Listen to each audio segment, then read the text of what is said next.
Cara gampang partneran ala Trust Me Bro. Oke, jadi sebenarnya gue mau bikin video ini karena kemarin tuh mendapatkan pertanyaan, kalau kita mau partneran, bagusnya tuh dari temenan dulu atau dari real orang nggak kenal langsung kita partneran. Jadi bagus mana nih? Karena konteksnya mungkin kalau temenan kan tahu masa lalunya, tahu sifatnya gimana, dan harapannya ketika bekerja sama bisa terjadi yang namanya Trust Me Bro. Artinya tanpa perlu pengawasan yang terlalu micromanaging, tapi kita bisa saling percaya satu sama lain tanpa harus saling mengawasi untuk hasil kerja yang optimal. Oke, jadi gue akan membedah ya dari pandangan gue pribadi dan based on research juga.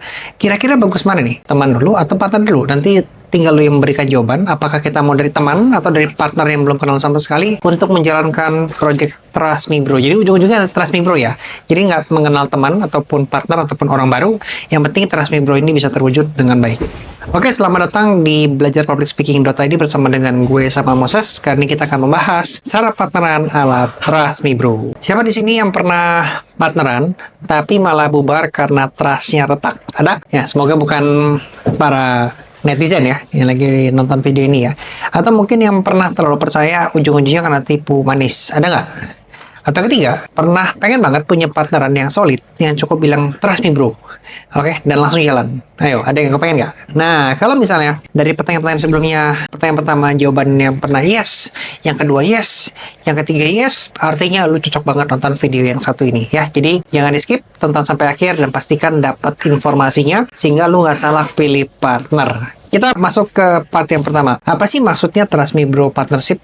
Ya, jadi ini bukan partnership yang ngandelin rasa doang, tapi kerja bareng yang bisa jalan lancar.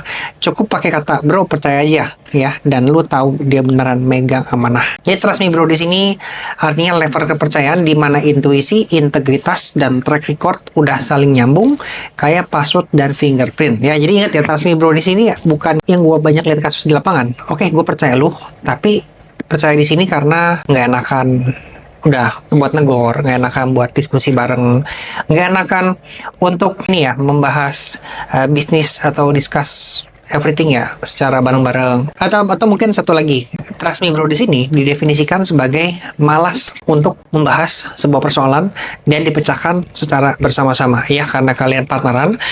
Bagusnya sih setiap permasalahan bagusnya dipecahkan bersama-sama, bukan cara mandiri. Kalau mandiri ya sendiri aja dari awal ya. Jadi bukan lagi seru-seruan di awal kalian bareng, pas ada masalah sendiri-sendiri itu salah banget. Jadi kalau seru-seruan di awal bareng-bareng, maka ada masalah ataupun ada konflik harus beresinnya secara bareng-bareng. Namanya juga partneran, oke? Nah, jadi jangan sampai Trust Me Bro ini menjadi salah kaprah karena maksudnya adalah kita malas, gak enakan, tapi kita menerjemahkan malas dan gak enakan ini menjadi ya udahlah gue percaya aja ya, ujung-ujungnya ya bubar ya karena konfliknya dibiarkan begitu saja tanpa dibereskan secara musyawarah untuk mufakat. Oke.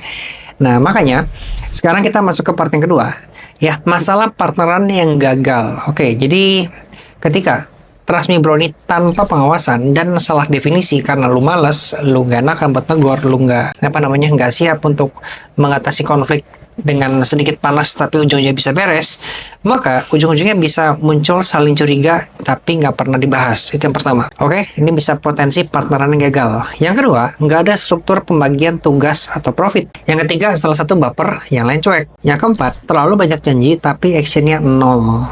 Yang kelima, ngerasa dimanfaatin tapi takut ngomong. Hasilnya partnershipnya bubar, bisnisnya macet, trustnya hancur, dan yang tersisa cuman kapok. Nah, sekarang kita masuk yang ketiga. Kenapa? Trust Me Bro, partnership langka tapi powerful. Oke? Jadi partnership langka tapi powerful. Jadi memang jarang sih orang yang bisa sampai sebegini ya. Nah, karena yang namanya kita partneran, teman-teman ya, kita harus tahu bahwa nggak cuman cukup dengan sering nongkrong waktu zaman SMA, nggak cukup cuman kenal dari SMA, nggak cukup cuman dengan satu frekuensi pas ngobrol. Misalnya lu curhat sama dia, lu pernah diputusin dan dia menanggapinya dengan baik dan lu menilai dia adalah sohib sejati yang nggak mungkin berkhianat ya, nggak mungkin makan duit. That's really different ketika sudah masuk ke dalam dunia bisnis. Jadi ketika ada uang bicara, sifat asli bisa keluar. Tapi kalau uang belum berbicara, kekuasaan belum berbicara, biasanya sifat asli masih bersembunyi dalam hati ya. Jadi ketika ada kekuasaan dan uang itu muncul, kemungkinan akan keluar dan sifat aslinya bakal muncul. Makanya, nanti gue akan kasih saran buat teman-teman semua yang mau partneran ya. Jadi jangan cuma ngandelin 3 hal yang tadi gue sebutin, tapi kita perlu hal-hal yang lain. Ya, di mana hal yang berikutnya adalah 5 cara bangun partnership ala Trust Me Bro. Nah, yang pertama adalah build track record bareng. Jadi jangan langsung nikah, pacaran dulu di proyek kecil. Kayak gimana sih? Misalnya jualan bareng, split hasil. Oke? Ngerjain event bareng. Kemudian bikin garap campaign kecil. Tujuannya apa? Buat ngelihat cara kerja, cara mikir, dan cara dia ngadepin masalah. Gimana tuh responnya? Cocok nggak lu ketika bekerja sama dengan dia? Yang kedua adalah set kompas ya. Visi, misi, nilai. Jadi before you sign anything, satu orang nggak cukup, harus satu nilai ya. Jadi cocokin dulu misalnya gini nih ya. Kalau misalnya lu ambisius, apakah partnernya juga ambisius? Atau malah tipikalnya ngambang, nggak jelas, atau dia lebih ke santai, ngecil ya. Kan itu bisa jadi potensi konflik ya. Bagusnya sama-sama ambisius nih. Enak tuh ngobrolnya. Terus, apakah kamu tipikal yang pengen suka scale up? Bisnisnya bertumbuh, tapi dia yang penting tetap jalan aja gitu. Nah, ketika ada perbedaan visi seperti ini, kecenderungannya bakal konflik dan ujung-ujungnya pisah atau bubar. Yang ketiga, kamu fokusnya sama growth ya, tapi dia maunya kayak cepat, itu juga jadi beda visi. Kalau itu kan berarti dapat duit, invest lagi ke bisnis, dapat duit, invest lagi. Nah, tapi kalau tipikal kayak cepat, dapat duit dipakai buat pribadi, dapat duit dipakai buat pribadi. Jadi lebih cenderungnya bisnisnya gitu-gitu aja, nggak usah bertumbuh, tapi dapat duit untuk dipakai sendiri. Nah, yang mana nih? Jadi terus yang berikutnya yang perlu didiskusikan karena ini terkait sama bisnis, goals 1 tahun apa, 3 tahun apa, 5 tahun apa. Oke, dan value utamanya apa? Growth, trust, impact, lifestyle, yang mana? Ya, ini baru yang kedua.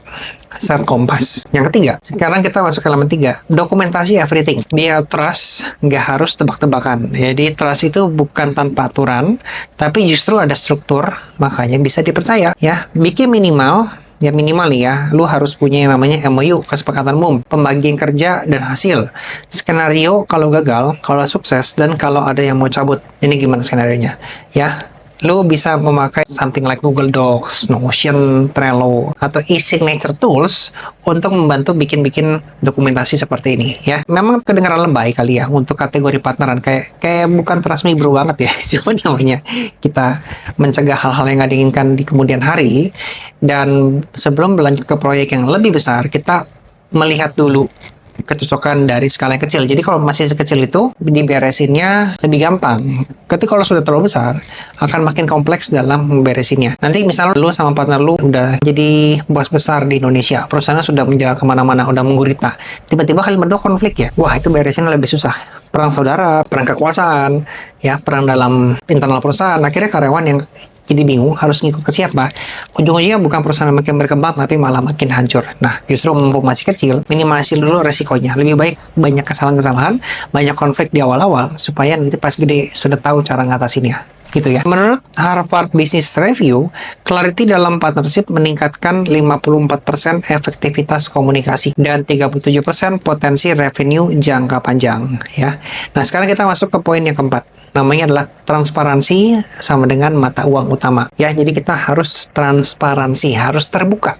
Nggak boleh sembunyi-sembunyi. Namanya partneran dalam perusahaan sebisa mungkin, ya udah, jangan ada yang ditutupin. Karena begitu ada yang ditutupin, kemungkinan konflik bakal jadi gede banget. Ya, nggak harus perfect. Yang penting honest dan accountable. Ya, checklist komunikasi sehat. Uang masuk, keluar, dicatat dua pihak.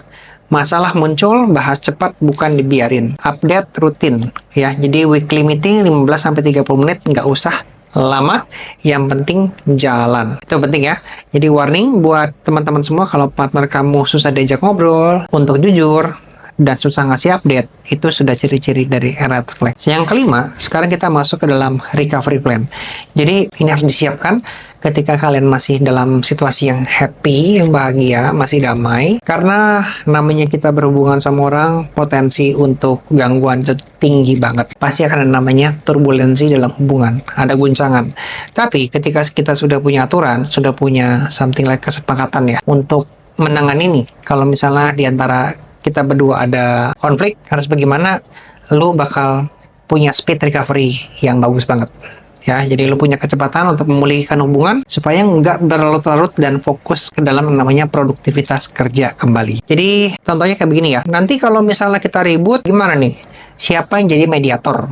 Satu, lu bisa tunjuk satu mediator paten ketika ada yang ribut di antara kalian berdua. Kemudian prosedur kalau ada kecurigaan, gimana? Siapa yang boleh putuskan veto kalau stuck tuh ya. Contoh, kalau kita beda arah banget, sepakat buat exit dengan fair share tanpa drama, masukkan pas awal bukan pas udah ribut. Jadi ini ada studi nyata dari Steve Jobs dan Steve Wozniak, di mana dua orang ini adalah ikonnya Apple ya. Dan dua orang ini tampaknya berkonflik ya. Tapi karena dua orang ini memiliki visi yang searah, kemudian pekerjaan yang saling melengkapi, kemudian komitmen yang ditulis dan dihargai, kemudian ada yang namanya trust, juga kepercayaan antara Woz dengan Jobs. Bahkan pas ide mereka dibilang gila, akhirnya semua masalah yang receh-receh, yang potensi konfliknya gede, atau mungkin ribut-ribut hal-hal yang nggak penting, cepat diberesin ketika hal kayak visi, pekerjaan melengkapi, terus komitmen. Akhirnya udah beres aja gitu, kayak gampang aja ngeberesinnya ya. Dan akhirnya kita lihat kerjasama mereka berdua sampai akhirnya seperti sekarang. Jadi buat teman-teman semua, gue mau simpulkan ya, manfaat partneran ala Trust Me Bro. Pertama, keputusan bakal lebih cepat karena nggak usah ada yang namanya micromanaging ya. Yang kedua, bagi hasil enak karena sudah ada clear pembagiannya. Yang ketiga, chemistry jalan karena tahu siapa yang pegang tanggung jawabnya apa. Yang keempat, hati tenang, nggak overthinking ditusuk dari belakang. That's really good untuk kita coba. Jadi, tiap minggu kamu meeting sama partner kamu. 1 jam cukup. Semua tas jalan. Decision cepat. Duit ngalir. Dan tiap hari bisa bilang, bro, lu udah cek bagian gua? Gue percaya sih, tapi update dong. Dan dia jawab, udah bro, gue kirim ke email lu ya. Trust me bro. Gitu ya. Seperti Elmen ya, trust me, it works ya. Gitu ya. Oke, dan terakhir gue mau bikin ini ya, call to action buat teman-teman semua yang lagi pengen, atau mungkin lagi mau partneran, atau mungkin merasa punya teman yang pengen dibantu dan diajak jadi partner. Ini ada beberapa checklist yang bisa lu pakai, dan make sure teman-teman semua siapin catatan supaya bisa mencatat statement gue ini. Yang pertama, apakah sudah pernah kerja bareng belum? Yang kedua, visi dan value searah nggak? Yang ketiga, ada dokumen hitam di atas putih? Yang keempat, saling update dan transparan nggak? Ya, jadi lu bisa sesimpel cobain pinjemin duit, atau misalnya nitip buku, atau apalah pinjemin buku.